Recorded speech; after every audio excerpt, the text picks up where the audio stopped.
Hi, it's Paris from EpicReviewGuys, and I know that's a strange title for this video, but you'll understand in a minute. Had a couple unusual and funny things happen on YouTube this week I wanted to tell you about, so no product review today. If that's what you're waiting on, check back on Saturday when we will be taking a look at the surprisingly popular, as seen on TV, snackies. If you'd like to hear the story though, keep watching. Epic Review Guys. As you may know, I do this channel, Epic Review Guys, together with my brother.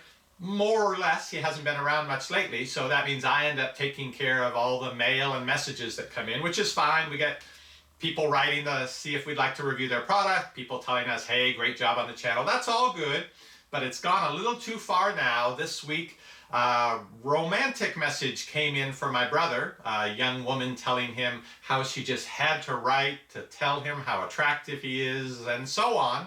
And so then it falls on me to take that along with the other messages my brother needs to see and forward it on to him. I feel like I'm back in 5th grade where the girl taps you on the shoulder and all she wants you to do though is take the note that's all folded up and pass it to the boy in front of you, and he opens it up and it says, "Do you like me? Check one. Yes, no." And you're supposed to pass it back, and you're sitting in the middle of all that saying, "What am I, chopped liver?" Admittedly, I probably wouldn't be so upset if the message had come to me, but it's always been like this with my brother and me. He's always the one that gets the girl, so I just ask that if you're going to be throwing your virtual underwear, throw it to him directly so I don't have to pass it along. But there was this one time in a Walmart where apparently a woman was coming on to me. I was completely oblivious. It was only when my wife told me later that I realized what had been going on.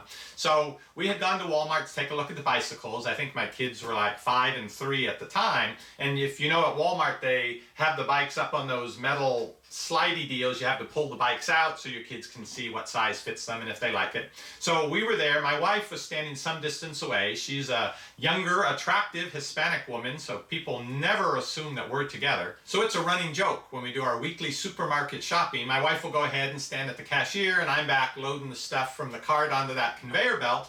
And the cashier, more often than not, will, "Oh, sir, please put the divider down," because they don't want to mix my stuff with her stuff. And in light of it being the 50-year anniversary of the passage of the Civil Rights Act, we'll assume the reason they think that isn't racially motivated. Maybe it's because she's younger and prettier, and I'm older and not so prettier. So back at Walmart, my wife, I guess, was standing at the end of the bicycle aisle, and I'm pulling off bikes off that metal deal for the kids to try out and putting them back on. And then little did I know, my wife told me later, this woman was watching me. So I take the kids, we go to the other side of that bike rack to try look at those bicycles, and I'm pulling a bike off for the kids to try, and this woman comes up and asks if I can take a bike off for her to look at. So I'm trying to be nice, and sure, okay, so I pull off the bike for her, and then the kids and I go back to the other aisle again, and shortly thereafter, the woman appears again, and now she has a question about, I don't know, seats or horns or something or another, and I'm thinking, why is she asking me this stuff? Am I wearing a Walmart color shirt? She thinks I work here or something? Anyway, so I kind of answered her question, and then the kids and I, we didn't find anything we liked, so we went over with my wife and went to do the rest of our shopping, and my wife said, "That woman was coming on to you." So thinking back on it, I realized that would explain why that woman kept coming up to ask me different questions, and I thought, well, that was kind of nice. Of course, I didn't say that to my wife. Now, I know my brother got a big ego boost out of that love letter that I forwarded on to him, and it is nice occasionally to have someone consider you worth a second look, even if it is one of the wild women of Walmart.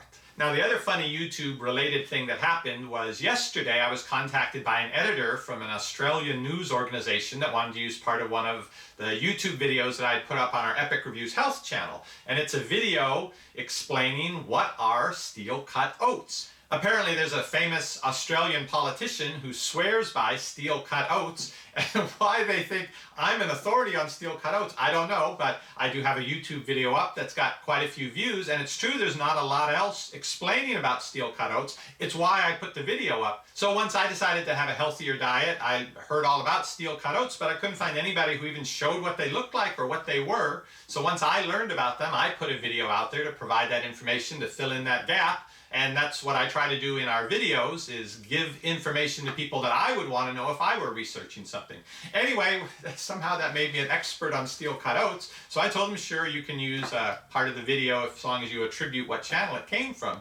And it's kind of funny, well, to imagine people in Australia watching the news and seeing me. So I'll put a link to that Australian news video right here. It's only about a minute long, but it's funny to imagine the people in Australia watching me on their news, and you would think, well, you finally achieved your 15 seconds of YouTube fame. But they never even mentioned my name. They just introduced the clip as this guy. So it's just been that kind of week with having to forward love letters to my brother and my moment of Australian video fame being introduced as this guy. Oh, and yesterday in the video that I put up, the Weird Wednesday video about the strange lights in the sky, I didn't realize till looking at it later I had eaten a green candy just a little bit before and I wasn't paying enough attention, and my teeth and tongue in that video are green. I was thinking maybe I could attribute it to having seen the strange alien lights in the sky. So if you want to see me with the green tongue and teeth, I'll put a link to yesterday's video here in case you missed it. But that's just how some days are, days where all you want to do is reach for your snackies, the as seen on TV, all-in-one drink and snack solution. See our review on Saturday. Shopping is easy when